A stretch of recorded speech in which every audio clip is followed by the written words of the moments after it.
오늘 저는 여러분과 함께 율법과 율법주의라는 제목으로 마태복음 5장 17절에서 20절을 중심으로 말씀을 함께 나누고자 합니다. 오늘 요절 말씀 한 절만 제가 읽도록 그렇게 하겠습니다. 마태복음 5장 17절입니다. 내가 율법이나 선지자를 폐하러 온 줄로 생각하지 말라. 폐하러 온 것이 아니요 완전하게 하려 함이라. 아멘.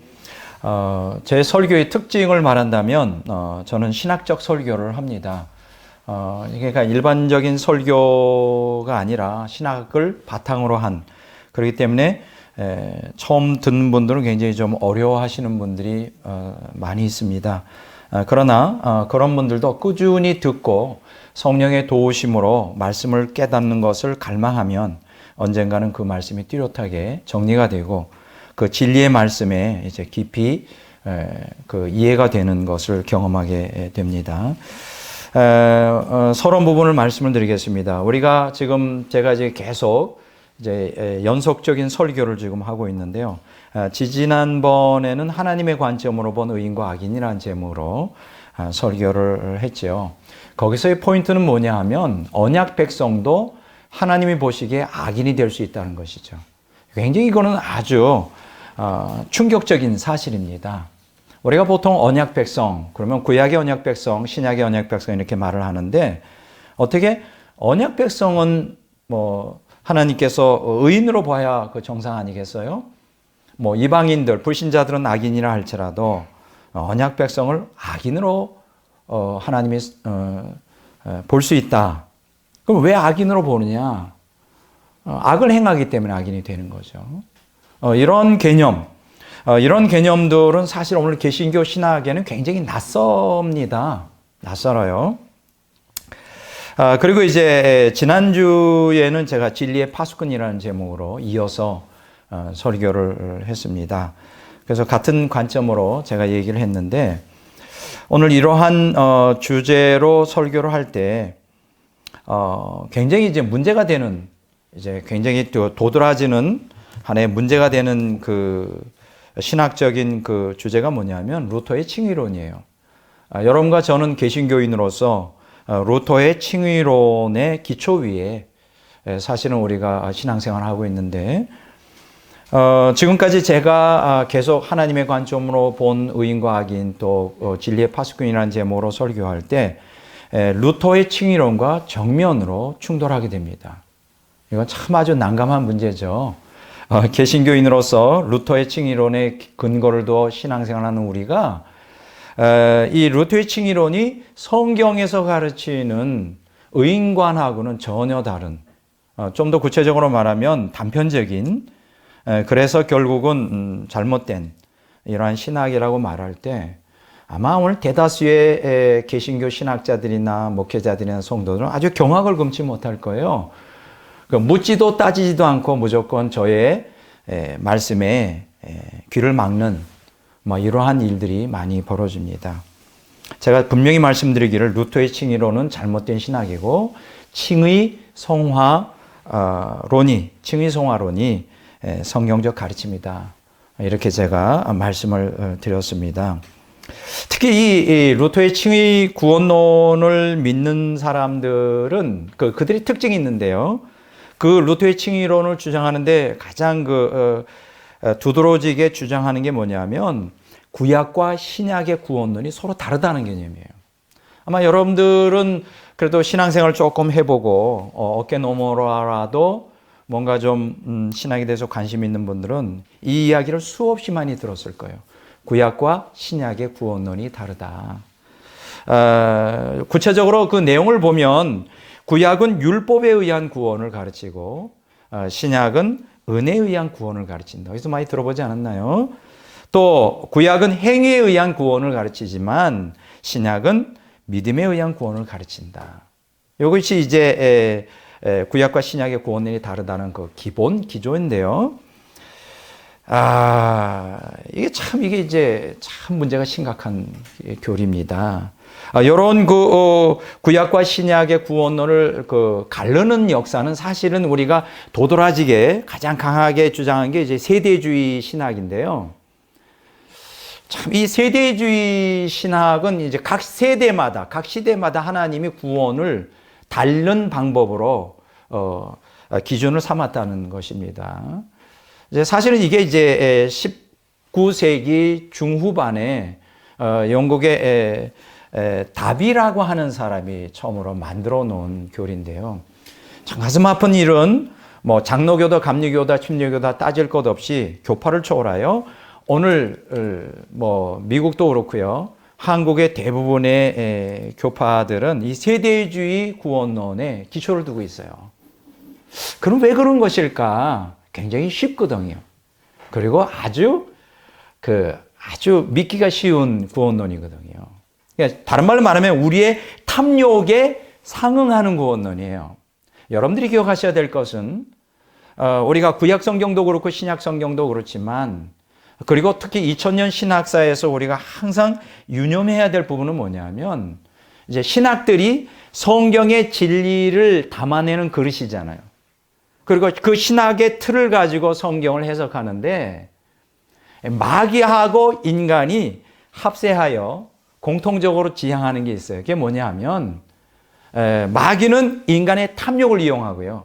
인간은 그 탐욕을 따라 성경의 진리를 왜곡하기 위하여 신학을 만들어내는 그러한 경향으로 2000년 기독교 역사가 그렇게 흘러갔습니다. 이제 이 문제에 대해서는 제가 다음번 설교에서 좀 다루려고 합니다. 그 하나님의 계명과 인간의 계명에 대한 것을 좀 계속 이어지는 설교인데요. 그러한 그 경향성, 그러니까 인간의 철저히 타락한 것이죠. 물론 타락한 인간, 죄 가운데 살고 지옥을 향해 가는 인간에 대해서는 지금 여기서 다루려고 하지 않습니다.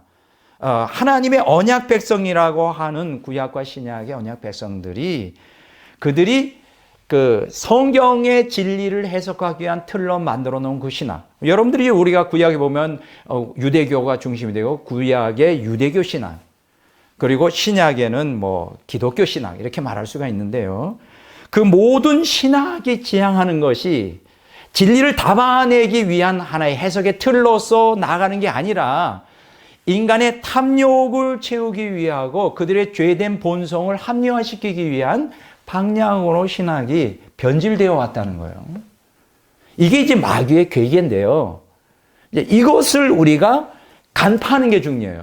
지금 우리 모든 개신교인들, 모든 기독교인들은 신학의 틀 안에서 나름대로 성경을 해석하고 신앙생활 하는데 그 잘못된 신학, 그러니까 탐욕을 지향하는 신학을 타파하지 않으면, 그것을 수정하지 않으면 우리가 아무리 기도하고 아무리 교회 생활하고 아무리 성경을 읽는다 할지라도 그 신학 자체가 잘못됐기 때문에 진리로 나아가는 것이 굉장히 치명적인 문제를 일으킵니다.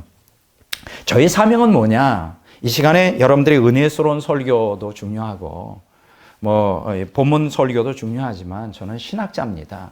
그래서 신학적 설교를 통해 제가 추구하는 것은 바로 이 잘못된 신학을 수정하자는 거죠. 이 잘못된 신학을 고쳐야 성경이 진리로서 제대로 이해가 되고 이것을 적용할 때 생명으로 나아가지, 우리가 아무리 교회 생활을 열정적으로 하고 종교 생활을 열정적으로 한다 할지라도 이 잘못된 신학 틀에서 성경을 해석하고 거기에 따라 신앙생활하면 진리에 도달할 수 없다. 그것을 누가 지적했느냐? 예수님이 지적하셨어요. 마태복음 15장에서 예수님이 지적하십니다. 이 문제는 제가 다음번 설교에서 좀 더 자세하게 다루도록 하고, 오늘 이렇게 잘못된 루터의 칭의론이 오늘 개신교 신학을 다 망쳐놨는데, 그리고 오늘 대다수의 기독교인들로 하여금 진리의 말씀인 성경을 받아들이지 못하도록 방해하는 아주 그 강력한 그러한 도구로 작용하는데, 이것을 저는 오늘 이 시간에 타파하는 것이 목적입니다. 마귀는 이걸 되게 싫어합니다. 여러분들이 마귀는 제가 지금 선포하는 이 말씀들을 듣는 걸 굉장히 싫어해요. 여러분들을, 왜냐하면 진리로 나아가 여러분들이 구원받고 충만한 하나님의 자녀로서 이 땅에 살아가면 마귀의 그 왕국이 무너지잖아요. 그래서 어떻게든지 그것을 방해할 것입니다.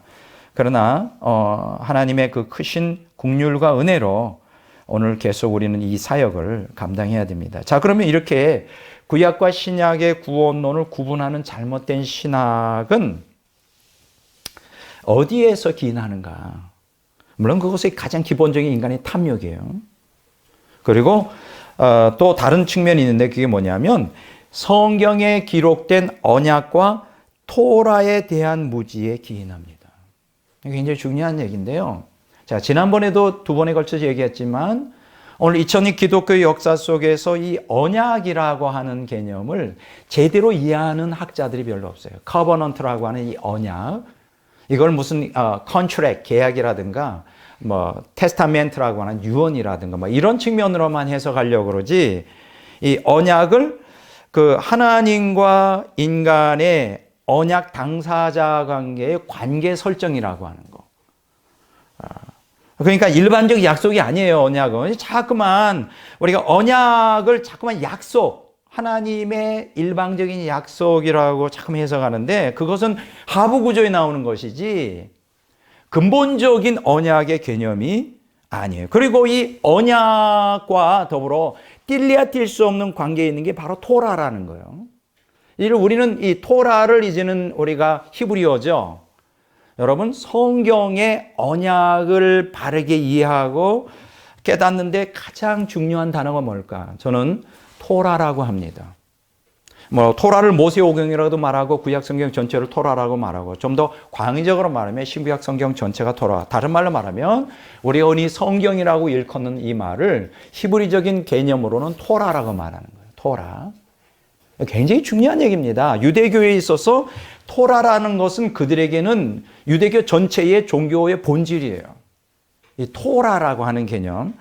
여기 이제 히브리어인데 이 토라가 헬라어로 번역될 때 이제 변질이 됩니다. 여러분, 참 안타까운 것은요, 히브리어는 하나님의 언어고 헬라어는 인본주의적인 언어죠. 그렇죠. 헬라 사람들이 만들어 놓은 건데, 근데 이제 어쩔 수 없이 이제 문화가 바뀌고 대세를 이루는 문화가 헤브라이즘에서 헬레니즘으로 바뀌면서 헬라어를 쓸 수밖에 없는데 이 번역하는 과정에서 그 의미가 변질되죠. 토라의 헬라어 번역어가 뭐냐? 바로 노모스라는 겁니다. 여러분, 노모스가 헬라어인데 여러분 영어로 놈이라고 하는 단어를 알죠? N-O-R-M, 놈. 이걸 우리가 보통 규범이라고 말합니다. 어떤 법칙, 규범, 질서 뭐 이렇게 번역할 수 있는데 사실은 토라, 히브리어 토라의 번역어 헬라어의 노모스, 그것의 영어 번역인 놈은 토라의 원래의 본질과 의미를 절대로 담아낼 수가 없어요. 근데 오늘날 문제가 되는 게 뭐냐 하면 구약 성경에 대한 언약에 대하여 문외한 그 신학자들, 기독교 신학자들, 그리고 특히 이 신약에 와서 인간의 탐욕으로 말미암아 주로 신약에서는 여러분들 신약 27권 중에 대다수를 차지하는 그 문서 서신들이 바울 서신이잖아요. 특히 바울 서신 중에서 로마서와 갈라디아서를 중심으로 기독교 신앙을 규정하고자 하는 신학죠. 그것이 누구가 시작했느냐면 제일 먼저는 사실은 어거스틴부터 시작하여 그것을 완전히 꽃을 피운 사람이 루터예요. 루터. 그러니까는 이 개신교는 루터교라고 말할 수 있는데 이 루터가 신약의 신앙을, 기독교 신앙을 규정하는데 로마서와 갈라디아서를 중심으로 이 율법에 대한 정의를 내린 거예요.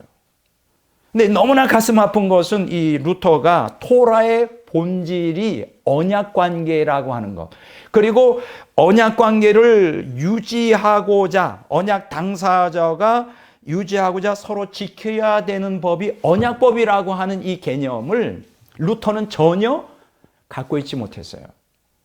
그러다 보니까 우리 개신교가 루터의 전통을 따르다 보니까 오늘 전혀 성경이 가르치는 토라와 그것의 해석인 노모스 율법의 의미가 뭐고 그것의 역할이 무엇인지에 대한 개신교의 이해가 너무나 잘못되어 있다. 이게 굉장히 심각한 문제입니다. 심각한 문제예요. 노모스라고 하는 그 규범, 그 율법이라고 하는 건 단순한 법규나 규범이 아니에요. 그 이상의 것이에요. 이 토라, 이 율법이라고 하는 것은 언약 백성들을 생명으로 인도하기 위한 지침서예요.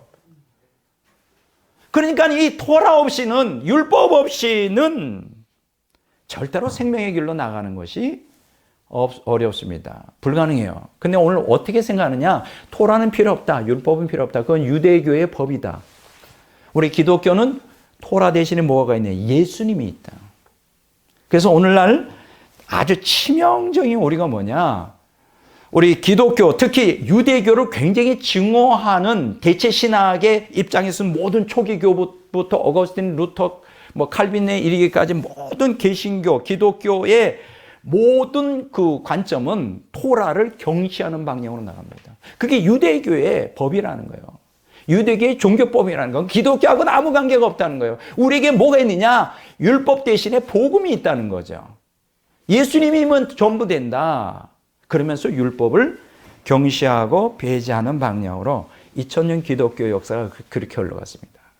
이거는 정말 원래 성경에 의도한 하나님의 의도는 전혀 다른 거예요. 또 예수님께서 이 땅에서 하시고자 하는 일과는 전혀 다른 거예요. 와, 그러니까 오늘 우리 기독교는 뭐만 가지고 있느냐? 토라가 없고 예수님의 속죄 은총만을 주장합니다.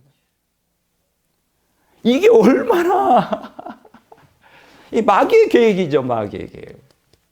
하나님의 구속사의 본질을 붕괴시키고자 하는 구약시대부터 신약시대 2000년 신학 전체에서 정말 언약 백성이 생명을 얻지 못하도록 완전히 근본적으로 차단해버리는 놀라운 파격적인 역사였어요.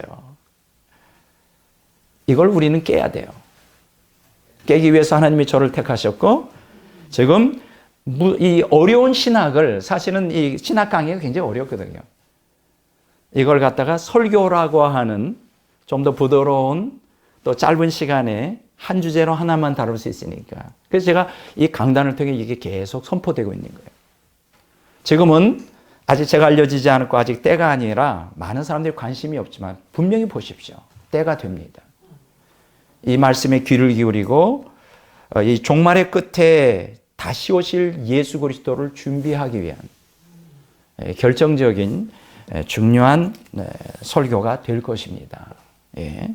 여러분, 한마디로 말하면 토라는 생명의 말씀이에요. 좀 더 구체적으로 말하면 토라는 생명입니다. 한번 따라서 할까요? 토라는 생명이다. 토라는 생명이다. 이 관점이 2000년 기독교 역사에서 실종됐어요. 놀랍죠? 토라는 생명입니다. 토라는 하나님의 생명이에요. 이 관점을 잃어버린다면 예수님의 속죄 은총도 아무 힘이 없습니다. 토라가 생명이라는 그 근거에 두어 예수님의 성육신과 예수님의 그 속죄 사역, 구속 사역이 이 효력이 있는 것이지, 토라는 유대교의 종교법이라고 치부하여 그것을 버리는 그 순간에 예수님도 사라지게 돼요. 여러분 안 그렇습니까? 예수님이 바로 말씀이잖아요. 예수님이 곧 토라라고요. 여러분 아십니까? 예수님이 곧 토라라고요. 이 예수님이 말씀이라는 건 이해하는데 예수님이 토라라는 것을 많은 사람들이 모르는 것 같아요. 근데 그 토라를 버려, 토라를 부인해, 그 예수님을 부인하는 것이죠. 이게 굉장히 중요한 얘기입니다. 오늘 저는 언약법이 율법의 본질이 무엇인지, 그리고 율법과 외형적으로는 유사하지만 내면적으로는 전혀 다른 율법주의에 대해서 말씀드리고자 합니다. 오늘 제가 설교 제목이 두 개죠. 율법과 율법주의죠. 전혀 다른 거예요. 근데 많은 사람들이 율법주의를 되게 싫어하잖아요. 바울도 굉장히 싫어했습니다. 예수님도 굉장히 싫어했어요. 율법주의를 되게 싫어했어요. 근데 이제 문제가 되는 게 뭐냐? 오늘 많은 기독교인들이 율법과 율법주의를 자꾸 혼동해요. 그러니까 율법이 곧 율법주의라고 자꾸 행동해요. 그러니까 율법주의를 예수님도 반대했고, 구약의 선지자들도 반대했고, 신약의 사도들도 반대했고, 특히 바울 사도가 강력하게 갈라디아서 로마서에서 율법주의를 반대하는데, 문제가 되는 게 뭐냐? 이게 무식하다 보니까 이게 율법과 율법주의가 이제 구별이 잘 안 되는 거예요. 그래서 율법주의를 반대한다는 게 율법을 아예 송두리째 버려버리고 말았어요. 그게 개신교 신학이에요. 그게 개신교 신학의 실제예요. 그러니까 껍데기만 있는 거죠. 오늘 개신교가 보세요. 마틴 루터에 의하여 로마 카톨릭의 그 부패한 종교를 개혁하자고 나선 개신교가 이제 500년 됐는데 껍데기. 카톨릭 교리도 잘못됐지만 개신교 교리도 역시 잘못된 성경 이해, 잘못된 신학 때문에 이렇게 오늘날 죽은 개신교가 되고 말았습니다. 오늘 대다수의 신학자들은 율법과 율법주의를 자꾸 혼동해요.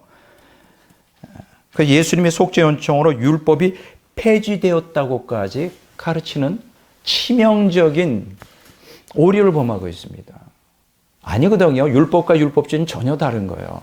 제가 오늘 설교의 핵심이 뭡니까? 율법과 율법주의를 구분하는 거예요. 뭐가 율법이고 뭐가 율법주의인가. 근데 오늘 대다수의 개신교인들은 2000년 역사에서 율법과 율법주의를 혼동하여 율법주의를 버린다는 것이 율법까지 다 버렸어요. 쉽게 우리 이런 얘기 있잖아요. 애를 목욕시키다가 애까지 다 버렸다. 뭐 이런 정말 극단적인 얘기가 있는데 아주 다르지 않습니다.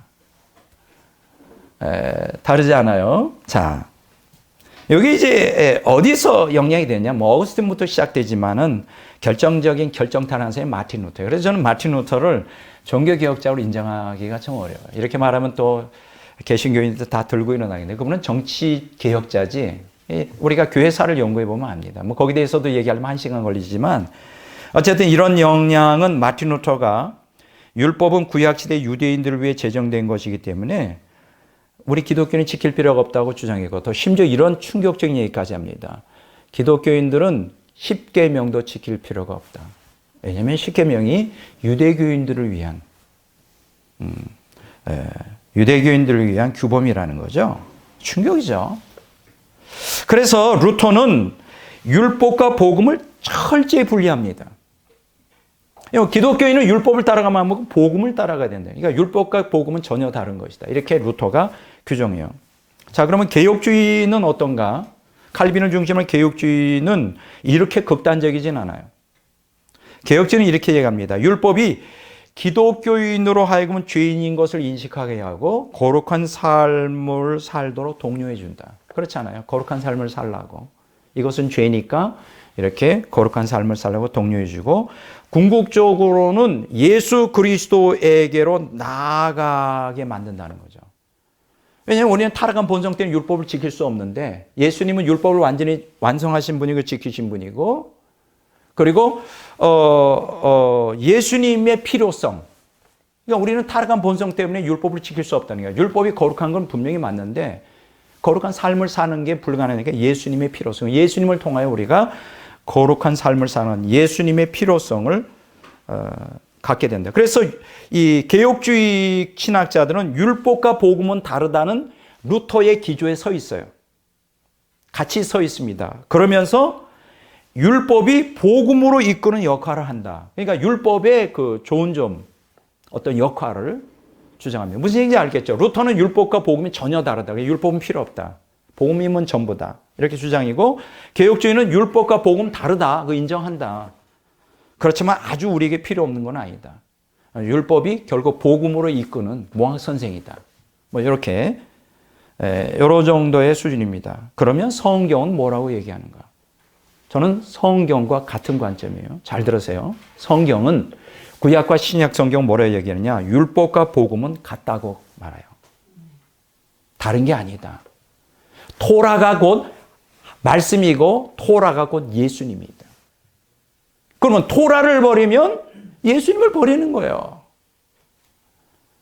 이거 굉장히 중요한 관점인데 이게 2000년 역사에서 아직 율법과 복음이 같다라고 하는 것 이게 주류를 이루지 못하고 있어요.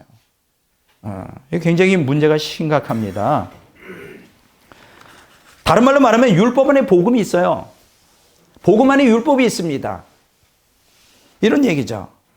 이러한 그 율법과 복음이 같다라고 하는 성경적 관점을 상실하면 어떻게 되느냐? 성경 자체를 바르게 해석하고 그 성경을 따라 신앙생활하는 게 불가능해져요.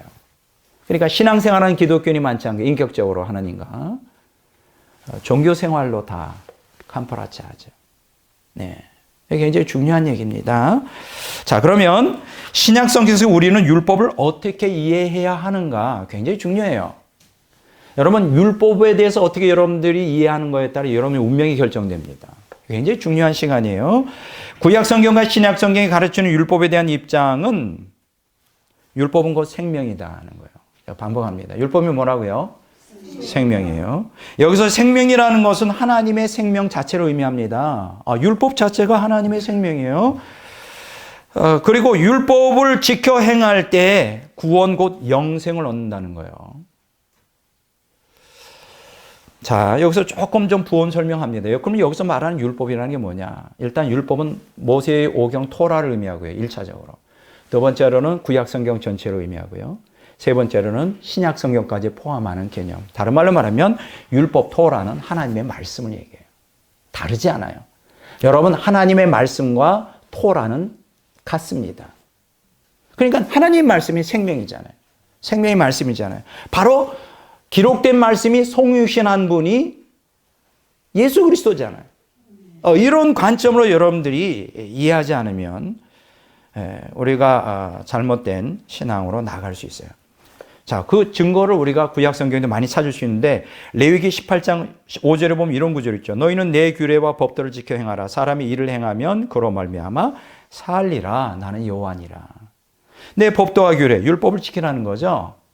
그러면 산다는 거예요. 산다는 게 뭐예요? 생명을 얻는다. 구원받는다. 이런 얘기죠. 자, 그러면 신약 성경은 어떨까요? 예수님이 아주 가장 충격적인 율법에 대한 개념을 잘 정해 내렸는데 요한복음 12장 50절에 보면 나는 그의 명령이 영생인 줄 아노라. 그래서 하나님의 명령, 계명, 율법 그게 영생이라는 거예요. 생명이라는 거예요. 예수님의 관점이에요. 자, 그러면 바울은 어떨까요? 로마서 7장 10절에 보면 그 계명이 우리를 생명에 이르게 한다 그랬어요. 바울도 다르지 않습니다. 율법 토라를 생명으로 보고 있어요. 여러분, 토라는 율법이고 율법은 성경인데 성경은 생명의 책입니다. 자, 율법은 하나님의 입에서 선포된 생명의 말씀이에요. 하나님 자기 계시의 절정이에요. 여러분 기억하십시오. 하나님 자기 계시의 절정이에요. 여러분, 하나님 자기 계시의 절정이 두 가지가 있어요.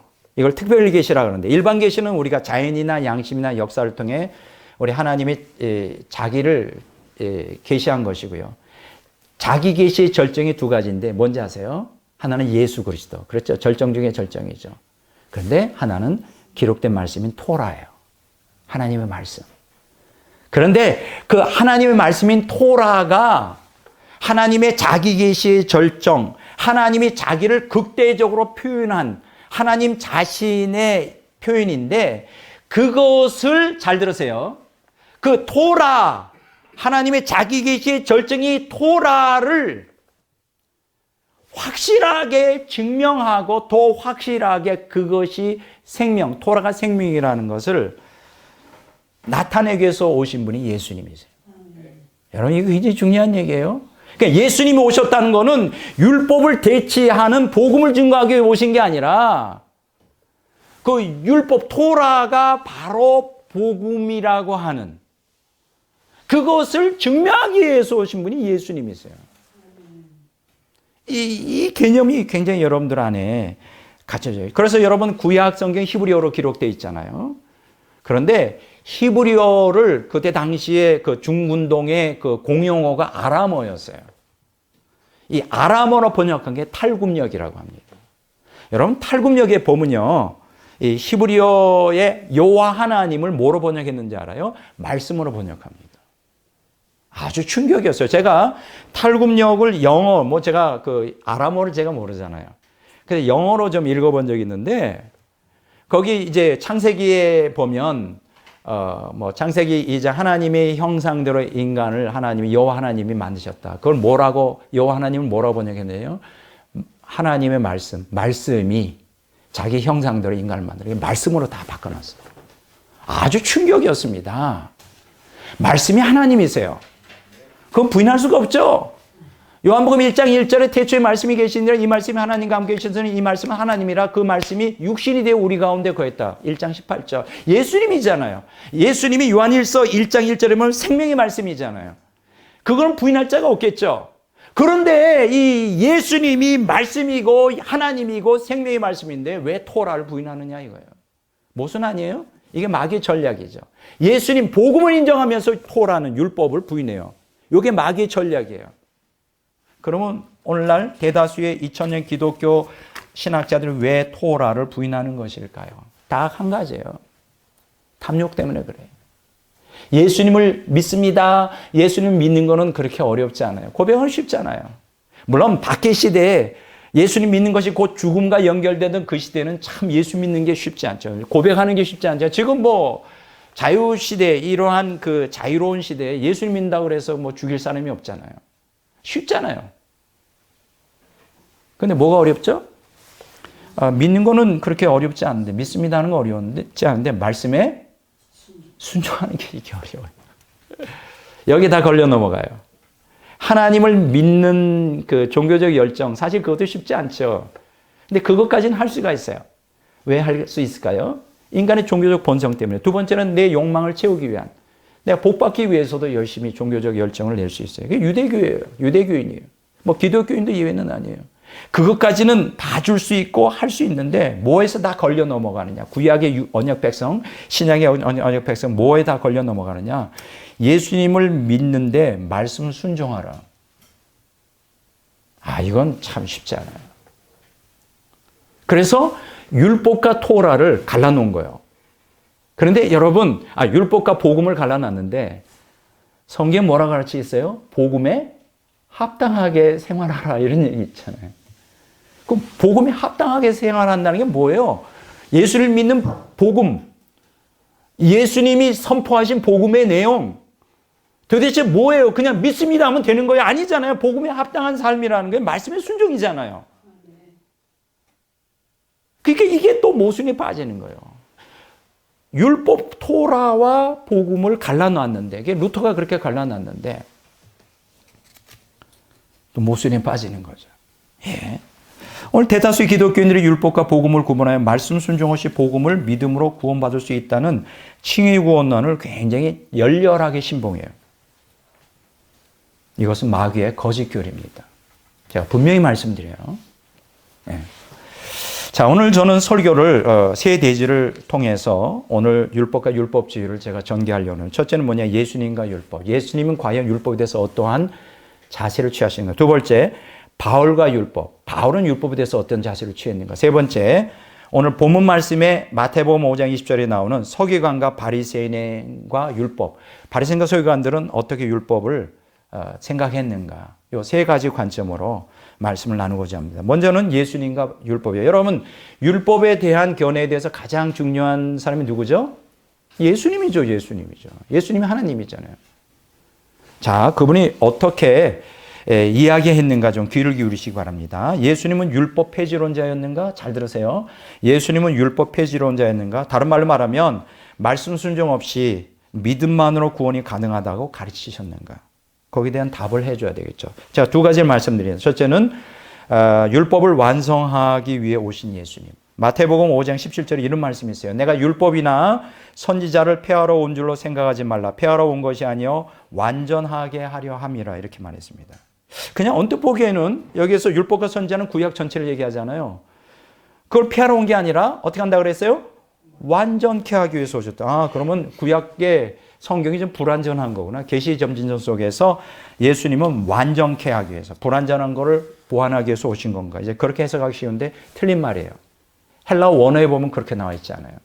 자, 본문 말씀은 예수님의 율법관을 가장 명백하게 드러내는 성경 구절이에요. 율법에 대한 예수님의 새로운 해석에 대하여 당시 예수님을 추종하던 사람들조차 예수님이 율법을 폐지하러 온 게 아닌가. 여러분 보세요. 마태, 마가, 누가, 요한복음에 보면 끊임없이 서기관과 바리새인들이 예수님을 율법을 지키지 않는, 율법을 무너뜨린 자라고 공격을 하잖아요. 그렇죠? 그 뜻은 아니었거든요. 예수님이 공격했던 건 율법주의였지 율법 자체는 아니었거든요. 여기서 잘 보시기 바랍니다.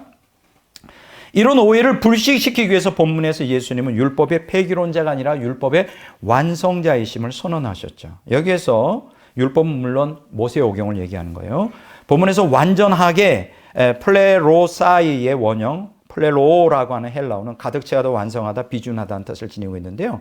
여기서 그 뜻이 뭐냐? 구약의 율법을 완성한다는 말은 구약 율법을 확대 심화시켜 율법에 내재된 하나님의 의도를 더 구체적이고도 확실하게 드러낸다는 뜻이에요. 1차적으로. 이걸 완성한다는 것은 그것의 참뜻을 보여준다는 거예요. 그러니까 원래 율법 자체가 문제가 있어 보완하러 온 게 아니라 원래 율법은 완전한 법인데 하나님의 언약법인데 사람들이 탐욕 때문에 그렇죠. 자꾸만 해석을 엉터리로 한단 말이에요. 그래서 예수님이 직접 하나님이신데 인간으로 오셔서 그걸 설명해 주는 거예요. 뚜렷하게. 보완한다는 게 아니라 설명해 주는 거예요. 뚜렷하게. 참뜻이 무엇인지 알려주는 거예요. 그리고 이거에 조금 더 구체적으로 메시지 성경에 보면 아주 잘 나와 있어요. 제가 한번 읽어볼게요. I'm going to put it all together. Pour it all together in a vast panorama.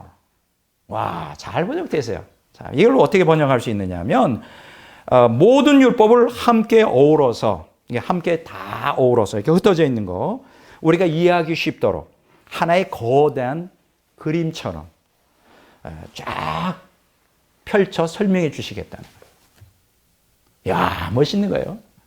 그러니까 예수님이 이 땅에 오셔서 율법을 폐하러 오신 게 아니라 율법을 뭐 가미하거나 보완하러 오신 게 아니라 그 율법의 본질, 그게 생명이고 언약법인데 그 본질, 그게 무엇인지를 확실하게 설명하기 위해서 이 땅에 오셨다는 거예요. 이걸 보면 예수님이 율법 폐지론자가 아니라는 건 뭐 두말할 필요가 없죠. 여기서 우리가 기억하셔야 되는 것은 구약이든 신약이든 하나님의 법과 하나님의 윤리는 시대를 초월하여 언제나 변한 게 없어요. 변한 게 없습니다. 구약 율법의 계명과 그리스도의 가르침이 일치합니다. 이걸 기억하세요. 일치합니다. 여러분 기억하세요. 자, 그러면 예수님께서 펼쳐 보이기를 원하는 그 핵심, 율법의 정신이 무엇인지 펼쳐 보이기를 원한다 그랬는데 그게 뭘까? 두 번째는 율법의 핵심은 하나님 사랑과 이웃 사랑이에요. 자, 마태복음 22장 36절에 40절에 이런 말씀이 있습니다. 선생님, 율법 중에서 어느 계명이 크니까? 예수께서 이르시되 내 마음을 다하고 목숨을 다하고 뜻을 다하여 주 너의 하나님을 사랑하라 하셨으니 이것이 크고 첫째 되는 계명이요 둘째도 그와 같으니 내 이웃을 내 자신같이 사랑하라 하셨으니 이 두 계명이 온 율법과 선지자의 강령이니라. 예수님 설명하셔요. 토라의 핵심이 뭔지 아니? 강령이 뭐예요? 가장 핵심되는 사항이죠. 요점이라고 말했어요. 하나님 사랑, 이웃 사랑이에요. 그러니까 율법의 전부예요. 하나님이 가르치고자 하는 율법의 정신이 하나님 사랑, 이웃 사랑이고 예수님이 가르치고자 하는 것이 하나님 사랑, 이웃 사랑이에요. 한번 좀 더 볼까요? 그런데 아주 여기 충격적인 얘기가 나옵니다. 오늘날 많은 사람들은 예수님을 믿는 복음은 그건 절대적이고 믿지 않으면 천국 못 가니까. 그러나 율법, 토라는 뭐 루터 같은 경우는 필요 없다고 얘기해요. 폐기를. 칼빈주의자조차 그것은 그냥 복음으로 인도하는 하나의 징검다리 역할. 근데 예수님은 그렇게 가르치고 있지 않아요. 잘 보세요. 토라, 율법과 복음은 하나라는 거예요. 잘 들어보세요. 마태복음 19장 16절 17절에 아주 충격적인 얘기합니다. 어떤 사람이 주께 와서 이르시되 선생님이여 내가 무슨 선한 일을 해야 영생을 얻을 수 있겠습니까? 쉽게 얘기하면 어떻게 해야 구원받을 수 있습니까? 굉장히 중요한 문제죠. 그렇죠? 어떻게 생각하세요? 오늘 이 자리에 우리 와 계신 우리 성도님들 뭐 때문에 예수 믿어요? 뭐 때문에 교회 생활해요? 구원받고자, 영생을 얻고자 하는 거죠. 천국 제가 수십 년 믿어도 천국 못 간다면 저 당장 때려칩니다. 안 그래요? 이 시간에 죽는 순간도 얼마 안 남았는데 좀 더 멋있게 살아야 되지 않겠어요?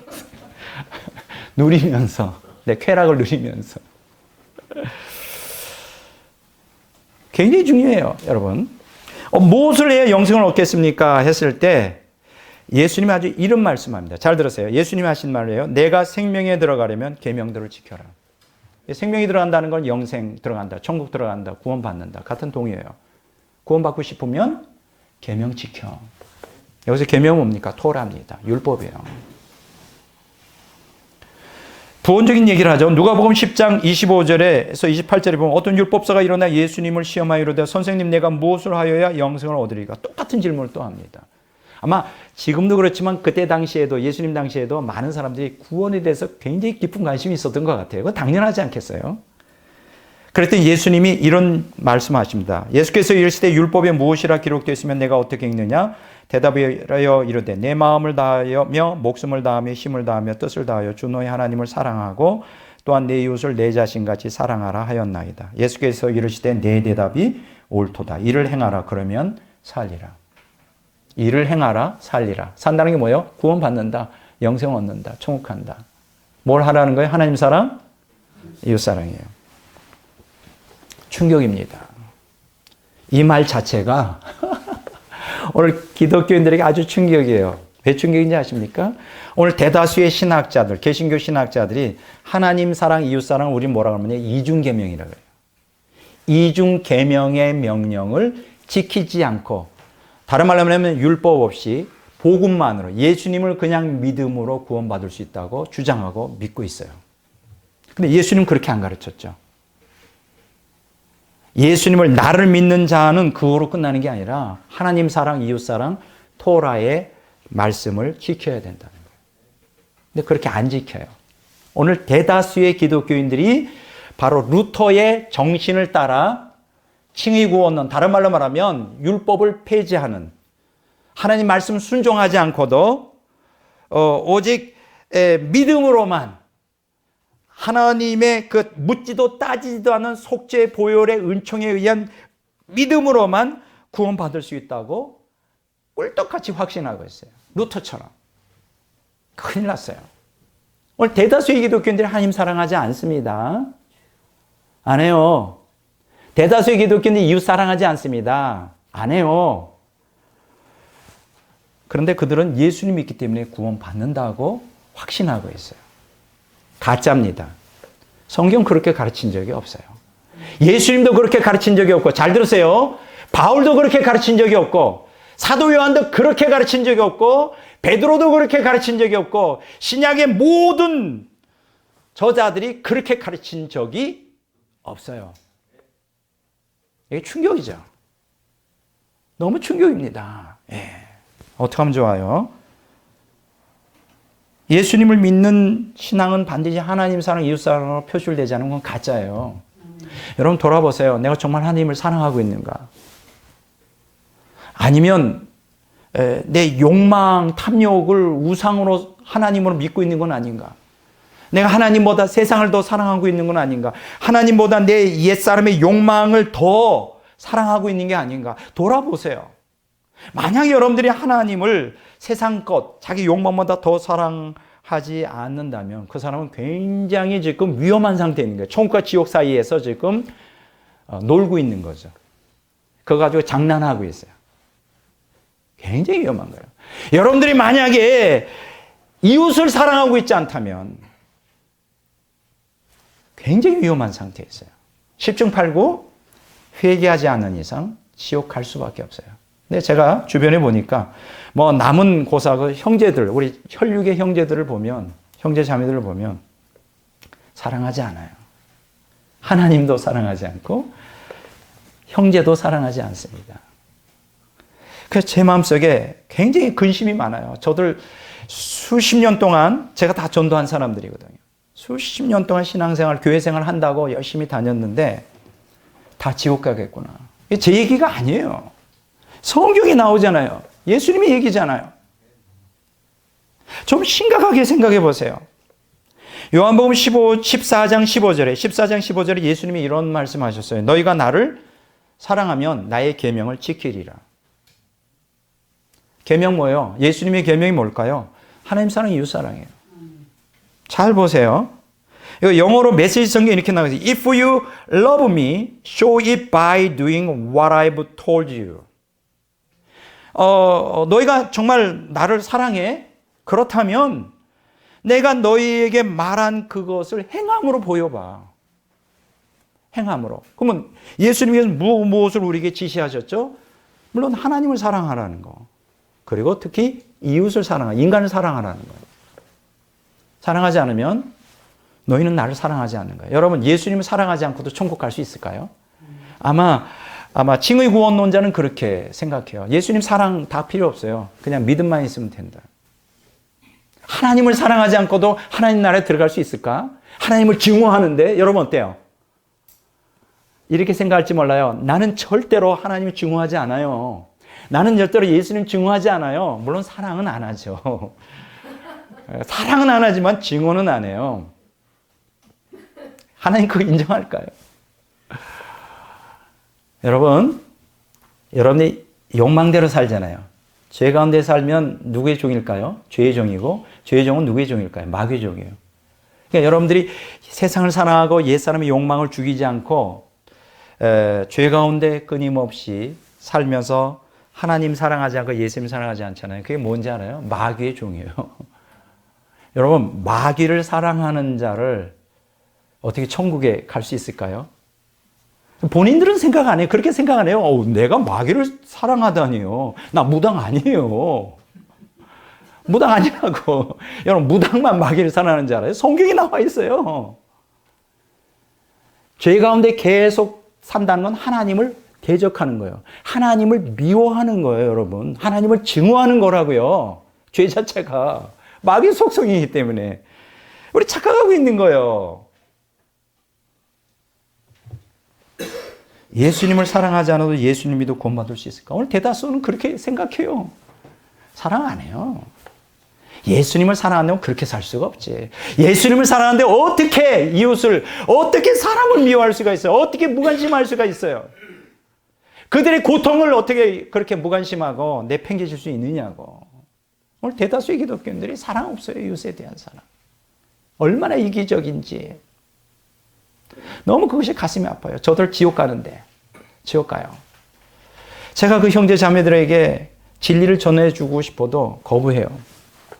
너가 목사지만 필요 없다는 거예요. 그러면서 하시는 말씀이 기독교 텔레비를 통해 다 은혜를 받고 있으니까 너는 필요 없다. 이런 얘기 하세요. 그래서 더 할 말을 잃었지만 너무 가슴이 아픕니다. 같은 혈육인데 천국 갔으면 얼마나 좋겠어요. 자, 두 번째. 자, 이제 예수님이 율법에 대해서 어떤 자세를 갖고 있는지 분명히 나타났죠. 두 번째는 또 중요한 분이 바울이에요, 바울. 왜냐하면 마틴 루터가 바울의 갈라디아서, 로마서를 중심으로 칭의 구원론을 주장했기 때문에 율법을 반대하는 그러한 것을 했기 때문에 그러면 바울의 율법관이 무엇인지 한번 좀 생각해 볼 필요가 있어요. 두 번째가 바울과 율법에 대한 설교예요.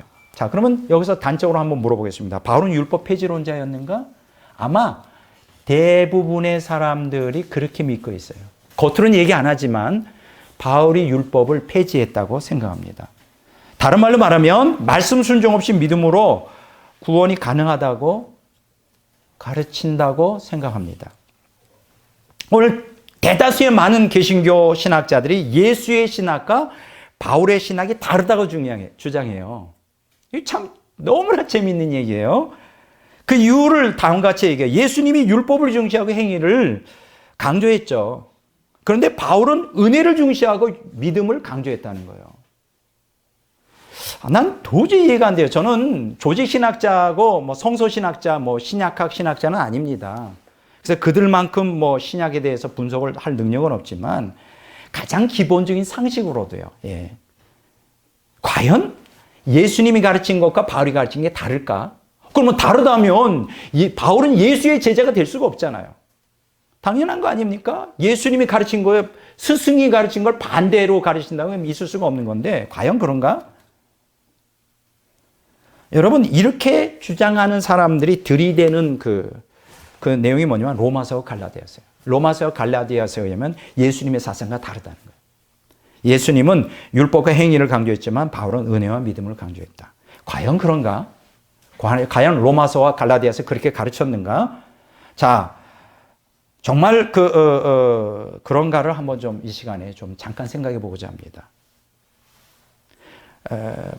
대다수의 신학자들은 율법에 대하여 바울은 부정적이었다고 생각합니다. 그러면서 여러 구절들을 말하는데 과연 바울은 로마서와 갈라디아서에서 율법 폐지론을 주장하고 있는가 좀 생각해 보겠습니다. 좀 두 가지를 말씀드립니다. 첫째는 바울의 율법관이에요. 로마서 3장 31절에 보면 그런즉 우리가 믿음으로 말미암아 율법을 파기하느냐 그럴 수 없느니라 도리어 율법을 굳게 세우느니라. 이거 누가 한 얘기예요? 바울이 한 얘기예요. 율법을 폐지할 수 없다. 믿음 때문에 율법이 폐지되냐? 아니라는 거예요. 그러니까 쉽게 얘기하면 바울은 율법과 복음을 하나로 본 거죠. 달리 보지 않았어요.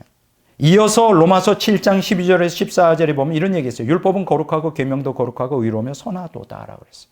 우리가 율법은 신령한 줄 안다. 더욱이 바울은 율법의 핵심인 이웃사랑을 언급하며 로마서 13장 8절과 10절에 보면 이웃을 사랑하는 자는 율법을 다 이루었고 사랑은 율법의 완성이라고까지 말합니다. 이 얘기는 누가 했어요? 예수님 한 얘기 아니에요. 동일한 얘기죠. 동일하게 갈라디아서 5장 14절에 보면 율법의 핵심은 이웃사랑임을 또다시 언급하면서 그것이 그리스도의 법이라고 갈라디아서 6장 2절에서 언급하고 있어요. 그러니까 율법과 그리스도의 법이 같은 거라는 거죠. 하나님 사랑, 이웃 사랑. 바울은 절대 예수님이 가르친 것을 거부하지 않았어요. 심지어 바울은 로마서 8장 4절에서 현대어 성경으로 읽어볼게요. 우리가 성령을 따라 살면, 그러니까 우리가 계속 성령을 따라 살면 저절로 하나님의 율법을 지키게 된다는 거죠. 그렇지 않나요? 내가 욕망을 따라 살지 않고 하나님의 뜻을 따라 성령의 지배 아래 살면 하나님의 율법을 지키게 되죠. 하나님 사랑하고 이웃 사랑. 안 그런가요? 아, 내가 성령 충만해요. 그런데 내 안에는 하나님에 대한 사랑이 없어요. 그런 사람 봤습니까? 내 안에는 이웃에 대한 사랑이 없어요. 봤어요? 없죠. 정말 성령 안에 있으면 성령 충만하면 하나님 사랑하고 이웃 사랑이 됩니다. 자연히. 그 얘기예요. 이걸 보면 바울이 율법을 폐지한 사람 같지 않습니다. 자, 그러면 바울이 여기에서 배척한 게 뭐냐? 율법이 아니라 율법주의예요. 잘 들으셔야 돼요. 그때 당시에 2000년 전에 이 유대 사회의 분위기를 파악하잖아요. 그때 당시에 초기에 바울 사역은 유대인들을 대상으로 한 거잖아요. 그게 점점 유대인들이 배척하니까 이제 이방인 선교로 나갔잖아요. 지금 바울이 왜 율법주의를 배척했는가? 그걸 아셔야 되죠. 바울이 로마서에서 갈라디아서에서 반복적으로 믿음으로 구원받고 율법의 행위로 구원받을 수 없다고 말하는 의미가 도대체 뭔가를 우리의 관점에서 잠깐 해석하려면 안 돼요. 바울 그 당시에 역사적인 문화적인 관점에서 해석해야 되는데 이걸 전혀 그 개념 없이 그냥 오늘 우리의 관점에서 해석하려고 그러니까 그것도 단편적으로. 이게 엉망이 되는 거예요. 잘 보세요. 율법의 행위로 구원받을 수 없다. 그럼 여기서 말하는 율법의 행위가 뭡니까? 바로 율법주의죠. 쉽게 얘기하면 율법주의로 구원받지 못한다 이 얘기예요. 그렇다고 해서 율법주의로 구원받지 못한다고 해서 율법 자체를 부인한 것은 아니다 이거예요. 근데 오늘날 대다수가 어떻게 생각합니까? 율법주의가 율법과 같은 거라고 생각해서 그걸 같이 다 버려버리는 거죠. 이게 얼마나 잘못된 것인지. 여러분 율법의 행위에 대하여 바울이 얘기할 때 로마서 2장 15절, 3장 20절, 28절, 갈라디아서 2장 16절, 3장 2절, 5절에 보면 율법의 행위로 구원받을 수 없다를 계속 반복적으로 얘기하고요. 그런데 그 율법의 행위가 뭐냐? 그리스 로마 시대의 유대인과 이방인을 구별하는 유대교의 독특한 종교적 관습이에요. 그러니까 유대인들은 그 독특한 자기들만의 관습을 지키는 것이 구원이라고 생각하고 있어요. 근데 그건 아니잖아요. 하나님은 유대인의 하나님만은 아니잖아요. 그렇잖아요. 이방인들도 구원하는 게 목적이잖아요. 이게 율법의 행위가 이 유대교화된 관습이 돼버려요. 그걸 지켜야 구원받는다고 유대인들은. 그게 율법주의예요. 이해가 되죠. 그거는 누구라도 반대해야 되잖아요. 그렇잖아요. 그런데 중요한 게요. 여기서 율법의 행위의 본질이 뭔지 이 율법의 행위로 구원받지 못한다는 구절 앞뒤에 계속 똑같은 게 나오는데 그게 뭔지 아세요? 로마서 2장 25절, 29절, 3장 1절, 30절, 4장 9절, 12절, 갈라디아서 2장 3절, 7절에서 9절, 12절, 5장 2절, 3절, 6절, 11절, 6장 12절, 13절, 15절에 보면 반복적인 단어가 나와요. 그게 바로 할례예요. 바울이 배척한 율법주의의 본질이 율법의 행위로 구원받지 못한다는데 율법의 행위의 본질이 뭐예요? 바로 할례구나. 이때 당시에는 유대교인들은 할례가 곧 구원받는 거라고 생각했어요. 좀 더 구체적으로 말하면 그 부가적으로 정결례 음식법, 식사할 때 뭐 손 씻는 거, 이것 때문에 예수님은 엄청 공격받았죠. 그리고 안식일 절기법, 안식일에는 꼼짝 못해요. 그 얘기에 대해서는 제가 다음번 설교에 제가 할 겁니다. 아주 들어보면 재미있어요. 이 율법주의 본질이 뭔지를. 그러니까 이 율법주의 본질은 율법의 행위로 구원받는 건데 그 핵심은 할례 받는 거구나. 물론 유대인들이야 당연히 할례 받는 거 뭐라고 하지는 않아요. 유대교인들, 그리고 특히 유대교인이었다가 기독교인이 된 유대 기독교인들도 뭐 자기네 관습을 따라 할례 받는다 그래서 그게 뭐 구원과 관계가 있어요. 받아도 좋고 안 받아도 좋다. 이게 바울의 핵심 아니에요. 그런데 문제가 되는 게 뭐냐면 예수님을 믿는 한때 유대교인이었다가 지금 예수를 믿는 그 기독교인들이 이방인들도 할례 받아야 구원받는다. 예수님만 믿어가지고는 안 된다. 무슨 얘기인지 아시겠어요? 제가 뭘 얘기하는지. 이방인도 할례 받아요. 그러니까 할례 플러스 믿음, 그래야 구원이다. 이렇게 가르치는 게 문제예요. 그래서 바울이 갈라디아서 로마서에서 격렬하게 그게 아니야. 그게 아니야. 이해가 되죠? 여기서 말하는 율법주의는 하나님 사랑, 이웃 사랑이 아니에요. 바울은 하나님 사랑, 이웃 사랑을 부인한 적이 없어요. 율법의 핵심. 여기서 말하는 거는 이 의식법, 할례법, 정결례 음식법, 안식일 절기법 이런 것들, 이 유대인들과 이방인들을 구별해내는 종교적 관습들, 이게 율법주의인데 이거로 구원을 받겠다고 하니 안 되는 거 아니에요? 이해가 되죠? 네. 자, 사도행전 15장 1절에 이게 문제가 아주 촉발됩니다. 여기 보면요, 어떤 사람들이 유대로부터 내려와서, 그러니까 어떤 사람들은 이제 예수님을 믿는 유대인들이죠. 그들이 유다로부터 예루살렘으로 와서 형제들을 가르치되, 여기 형제는 뭐예요? 기독교는 다른 기독교는 가시는 거예요. 너희가 모세의 법대로 할례를 받지 아니하면 능히 구원을 받지 못하리라. 무슨 얘기냐면 유대 기독교인들은 당연히 할례를 받았어요.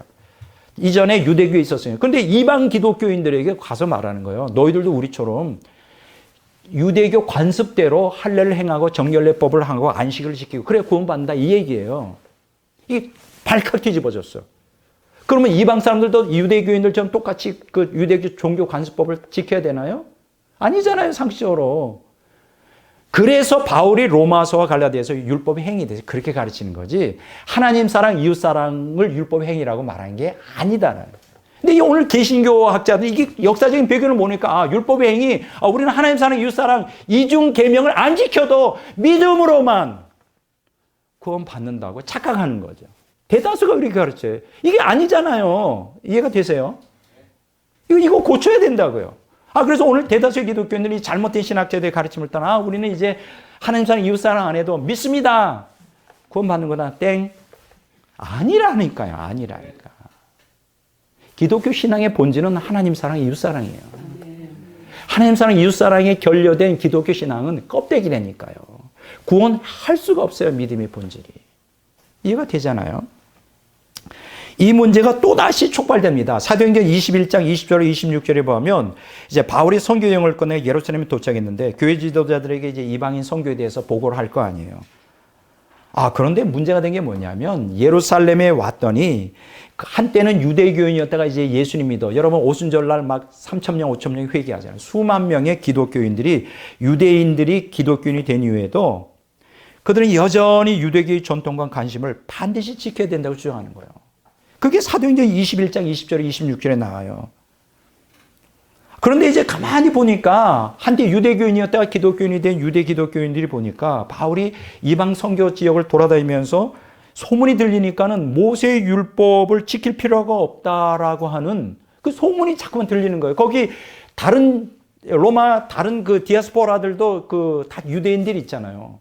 유대인 바울이 그렇게 가르치다. 율법 폐지론자다. 자꾸만 이렇게 가르치는 거예요.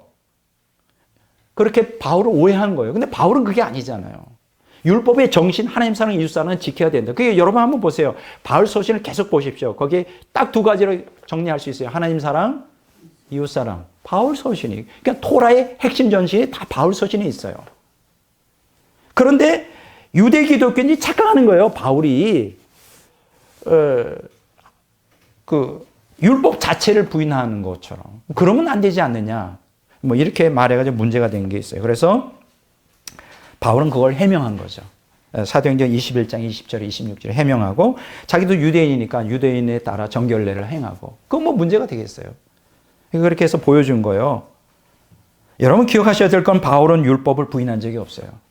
하나님 사랑, 이웃 사랑, 율법의 핵심인데 그 그리스도의 복음 안에서 지속적으로 가르쳐 왔어요. 더 구체적으로. 그렇잖아요. 한번 보세요, 성경에. 그런데 오늘 문제가 되는 게 뭐냐 하면 바울이 가르친 하나님 사랑, 이웃 사랑 안 해요. 뭐만 하는지 알아요? 로마서 갈라디아서에도 하나님 사랑, 이웃 사랑이 가득 찼는데 그거 쏙 빼먹고 뭐만 쏙 드러나요? 오직 은혜, 오직 믿음. 그것만 로마서 갈라디아서 앞뒤 가리지 않고 딱 튀게 나와서 그것만 강조해요. 바울의 서신에 정작 하나님을 진정으로 사랑하고 이웃을 사랑해야 된다는 이러한 내용들이 가득 차 있는데 율법의 토라의 핵심이 가득 차 있는데 그걸 다 버리고 뭐만 가르쳐요? 오직 믿음. 그래서 다 껍데기 신자들이 가득 차 있어요. 교회에. 구원받지 못해 지옥 가는 교인들이 가득 차 있어요. 이게 얼마나 안타까운 현실. 여러분 바울이 말한 건 율법주의를 통한 구원을 배척한 거예요. 하나님 사랑, 이웃 사랑 없이 그저 형식주의, 껍데기, 의식주의, 뭐 의식 같은 거 이런 거 유대인들이 되게 잘하거든요. 그걸 배척한 거지 하나님 사랑, 이웃 사랑을 다 버리라고 한 게 아니잖아요. 그렇지 않나요? 예. 참 이게 좀 안타깝습니다. 세 번째 마지막으로 자, 오늘 그 마태복음 5장 17절에서 20절에 보면요.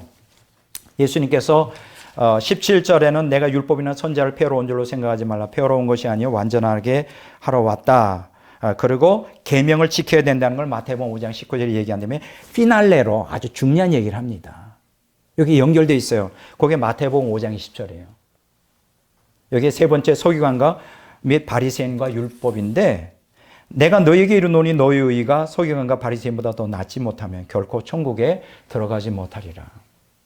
이걸 굉장히 심각하게 생각하는 분들이 없는 것 같아요. 이렇게 그냥 곁들여 들어요. 아, 이 사람들이 의는 율법의 의였고, 그렇죠? 그래서 못 들어간 거로. 우리는 예수님 믿으니까. 아, 이들이 왜 안 들어갔느냐? 예수님을 믿지 않아서 못 들어갔다. 이렇게 아주 단순 명료하게 많은 사람들이 얘기했는데 이건 틀린 거예요. 여기서 의도하는 바는 그게 아니에요.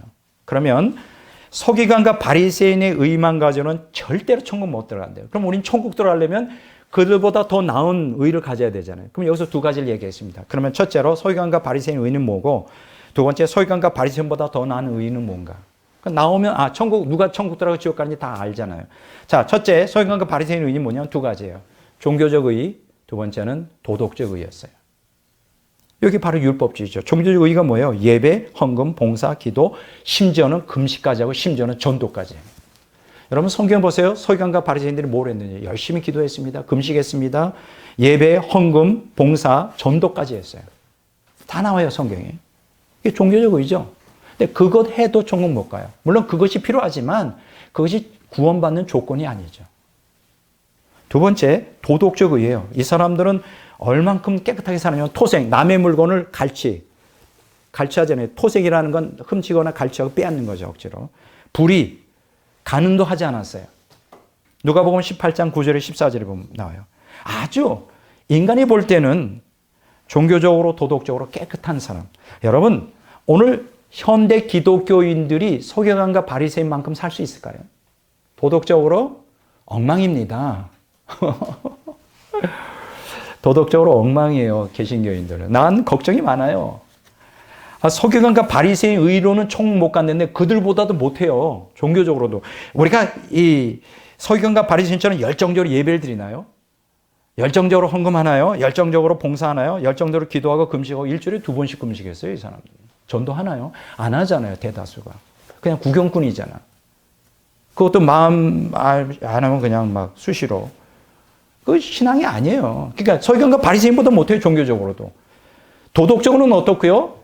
오늘 많은 기독교인들이 온갖 불의, 간음을 행하죠, 토색하죠. 그 온갖 도덕적으로 지탄의 대상이 되죠. 그러면 서기관과 바리새인들이 천국 못 간다면 이들보다 못한 기독교인은 다 지옥행이에요. 왜 끔찍해. 큰일 났네. 어떻게 하면 좋지? 큰일 났어. 그러면 이 사람들보다 얼마나 더 열정적으로 종교적 의의를, 도덕적 의의를 쌓아야 돼? 그 얘기가 아니죠. 못해요. 저도 못해요. 이 정도는. 저도 이 정도 종교적으로, 물론 도덕적으로야 그렇게 하겠지만 못해요. 여기 보세요. 근데 예수님이 아주 어마어마한 얘기합니다. 마태복음 23장 13절, 15절, 23절, 25절, 27절, 29절 아주 계속 반복적으로 까는데요. 까. 화해실진저 외식하는 서기관과 바리새인들이에요. 거기다가 마지막 결장타를 하죠. 23절에 너희가 어떻게 지옥의 판결을 피하겠느냐. 너무 심하신 것 같아. 아니 종교적으로 도덕적으로 뭐가 흠이 있다고 그렇게 까셔 하나님 예수님이. 안 그래요? 한번 생각해 보세요. 우리가 오늘날 개신교에서 이 서기관과 바리새인처럼 종교 생활하고 도덕 생활하면 A급이죠. 아유 거룩하신 분이십니다. 이렇게 나오죠. 그런데 예수님은 그렇게 안 본 거죠. 그러면 사람들은 외모를 보지만 예수님은 본질을 보잖아요. 마태복음 23장 25절에 뭐라고 하냐면 탐욕과 방탕이 가득하다고 그러죠. 탐욕과 방탕. 두 번째 28절에 보면 외식과 불법이 가득하다고 그랬어요. 그러면 이 서기관과 바리새인들이 뭐가 문제였는가? 뭐가 결핍되었을까? 딱 두 가지예요. 잘 들으세요. 결론부터 얘기하면 하나님 사랑, 이웃 사랑이 결여되어 있었어요. 쉽게 얘기하면 말씀 순종 안 하면서 형식주의와 의식주의에 빠져 율법주의로 전락한 거예요. 그러니까 토라, 율법을 지키지 않으면서 율법주의, 껍데기, 형식주의, 의식주의 이것만 가지고 천국 갈 수 있다고. 하나님을 어떻게 속여요? 천국 못 가는 거예요. 서기관과 바리새인들이 토라, 율법을 지켰기 때문에 지옥 가는 게 아니라 예수님 안 믿고 율법으로 구원받으려고 자기 의로 구원받으려고 해서 그런 게 아니라 이들이 하나님 사랑, 이웃 사랑이 없이 껍데기만 하나님 전혀 사랑하지도 않고 이웃을 전혀 사랑하지 않는 상태에서 껍데기만 의식주의와 형식주의로 이해가 되시죠? 그래서 지옥 가는 거예요. 오늘 그런 기독교인들이 얼마나 많습니까? 껍데기, 예배의식, 형식주의 얼마나 많아요. 다 지옥 가요. 제 말 거짓말 아닙니다. 두고 보세요. 제가 이렇게 설교하지만 제가 우스갯소리로 하는 거 아니에요. 좀 심각하게 얘기하는 거예요. 나는 여러분들이 천국 가기를 바라요. 어차피 저나 여러분이나 몇십 년 살다 다 가는 인생이에요. 저도 그리스도의 심판대 앞에 쓸 거고 여러분도 쓸 겁니다. 제가 여러분들의 영혼을 위하기 때문에 여러분 천국 가야 되잖아요. 아니 수십 년 예수님 믿고도 지옥 간다면 그거보다 더 억울한 게 어디 있어요. 천국 가야 돼요. 근데 이 서기관과 바리새인이 왜 지옥 갔느냐? 여기 보세요. 마태복음 23장 23절에 보면 정의와 국률과 믿음이 없었다고 그래요. 여기서 믿음은 faith라고 킹제임스 버전을 말하는데 사실은 NIV 성경은 faithfulness예요. 신의가 없었다. 신실하지 않았다. 온갖 거짓과 불의, 정의. 그 다음에 누가복음 11장 42절에 보면 공의와 하나님에 대한 사랑이 없었다. 그럼 한마디로 말하면 하나님에 대한 사랑과 정의 공의는 뭐예요? 그 이웃에 대한 사랑이에요. 쉽게 얘기하면 서기관과 바리새인은 무엇이 없어서 천국 못 갔느냐? 하나님 사랑, 이웃 사랑이 없어서 천국 못 갔어요. 오늘 제가 볼 때요. 하나님 사랑하고 이웃 사랑하는 진짜 기독교인이 거의 없어요. 아주 없다는 게 아니라 거의 없어요. 다 지옥 갑니다. 충격이죠. 여러분 이렇게 생각할지 몰라요. 난 그래도 거듭났는데 나 은혜 받았어. 하나님 음성 들어. 성령도 체험했어. 그것이 구원의 근거가 아니에요. 분명히 얘기합니다. 말씀에 순종해야 돼요. 체험은 지나가는 개똥한테도 줄 수 있어요. 은혜를 주시는 것은 우리에게, 하나님은 우리에게 나타나는 것은 구원하기 위한 수단이지 그게 구원의 방법이 아니에요. 보세요. 서기관과 바리새인보다 더 나은 의가 뭘까요? 사랑과 거룩이에요. 그러면 사랑과 거룩은 다른 거냐? 같은 거예요. 동전의 양면이에요. 사랑은 하나님 사랑, 이웃 사랑. 하나님 사랑은 정결과 성결로 나타내야 돼요. 그리고 이웃 사랑은 공의와 정의로 나타내는 이게 바로 정결과 성결, 공의와 정의가 거룩이에요. 정결하게 살아야 돼요. 더럽게 살면 안 돼요. 깨끗하게 살아야 돼요. 온갖 불의, 탐욕, 음란 이거 다 버려야 돼요. 회개해야 돼요. 성결하게 살아야 돼요. 세상과 분리돼요. 세상과 사랑하지 말고 욕망대로 살지 말고 하나님만을 나의 전부로 삼기 위해서 투쟁해야 돼요. 이게 정결과 성결이에요. 이웃에 대해서는 공의와 정의를 행해야 돼요. 불의를 행하면 안 돼요. 정결과 성결, 공의, 정의가 바로 거룩이에요. 다른 말로 말하면 구약과 신약 성경이 계속해서 반복해서 얘기하는 하나님을 사랑하라. 이웃을 사랑하라. 정결과 성결하게 거룩하게 살아라. 하나님께. 공의와 정의를 행하며 이웃에게 거룩을 행하라. 다른 말로 말하면 사랑을 지향하지 않는 사람들은 결코 천국에 못 갑니다. 거룩을 지향하지 않는 사람들은 결코 천국에 못 가요. 제가 확실하게 말합니다. 제가 거짓말하는지 진리 얘기하는지 나중에 보시면 알아요. 나중에 죽은 다음에 보면 알아요. 제가 아무것도 여기에 가미한 게 없습니다. 성경 말씀 그대로 가르치는 거예요. 다만 2000년 신학이 너무나 왜곡되고 잘못되다 보니 이게 안 보이는 것뿐이지 성경에. 성경이 다 있는 얘기예요. 여러분 조나단 에드워즈라고 제1차 각성운동에 18세기 초중반에 아주 강력하게 하나님께 쓰임받았던 분이 이런 얘기를 합니다. 복음적 순종. 따라서 할까요? 복음적 순종. 이 복음적 순종을 가르쳤어요. 정말 진정으로 복음을 믿고 따른다면 말씀에 순종해야 된다. 다른 말로 말하면 말씀 순종 없는 입술과 마음만의 신앙으로는 절대 구원받을 수 없다. 가짜라는 거예요. 이걸 우리는 복음적 순종이라고 해요. 여러분들이 진짜로 복음을 믿습니까? 여러분들이 진정으로 예수 그리스도의 복음을 믿고 예수님을 믿습니까? 그러면 말씀에 당연히 순종하셔야 돼요. 결론. 요한복음 12장 48절에 50절에 보면 이런 말씀이 있어요. 나를 저버리고 내 말을 받지 아니하는 자를 심판할 이가 있으니 곧 내가 한 그 말이 마지막 날에 그를 심판하리라. 내가 이루는 것은 내 아버지께서 내게 말씀하신 그대로니라. 제가 굉장히 두려워하는 말씀이에요. 난 너희를 심판하지 않아. 그러나 마지막 날에 내가 한 그 말들. 뭘 말했죠? 하나님 사랑, 이웃 사랑하라는 거. 그거 지키지 않으면 그 한 말이 마지막 날에 너를 심판하게 될 것이다. 내가 한 말은 내 말이 아니야. 나를 보내신 아버지께서 주신 말씀이야. 여러분, 말씀에 순종하세요. 일상에서 여러분들이 행복하고 성공적인 삶을 살기 원합니까? 한 가지밖에 없어요. 말씀에 순종하세요. 그게 어렵습니다. 너무 힘들어요. 말씀 순종은. 그래서 이가 갈리도록 자기 죄와 싸워야 돼요. 피 흘리기까지. 예. 자, 예수님의 경고와 바울의 경고 두 가지를 말씀드리고 끝내고자 합니다. 마태복음 7장 21절에 나더러 주여 주여 하는 자마다 다 천국에 들어갈 것이 아니요 다만 하늘에 계신 내 아버지의 뜻대로 행하는 자라야 들어가리라. 무섭지 않아요? 말씀에 순종하는 자만 천국 들어간대요. 로마서 8장 13절 바울의 경고 너희가 육신대로 살면 반드시 죽을 것이다. 여기 NLT 성경 보면 이렇게 나와 있어요. For if you live by each dictate you will die. 여기 simple nature죠. 만일 너희가 그 욕망, 죄된 본성이 dictate는 뭐예요? 지시하는 대로, 가르치는 대로 산다면 you will die. 너는 죽을 것이다. 멸망한다는 거예요. 오늘 여러분들이 정말 복음을 믿는다면 토라, 율법에 순종해야 합니다. 율법은 하나님 사랑과 이웃 사랑이에요. 예수님을 믿는다면서 예수님의 말씀에 순종하지 않는다면 그것은 하나님과 자신을 기만하는 행위입니다. 그런 자들은 마지막 날 심판대에서 말씀을 따라 정죄받아 지옥 갈 것입니다. 기독교인이라고 예외가 아니다. 거듭났다고 예외가 아니다. 이건 굉장히 엄중한 말씀이에요. 그래서 제가 오늘 짧은 시간에 율법과 율법주의가 무엇인지 말씀드렸고 오늘 다 드리지 못한 말씀은 다음번 시간에 자세하게 율법과 율법주의에 대해서 좀 더 구체적으로 말씀을 드리도록 이렇게 하겠습니다.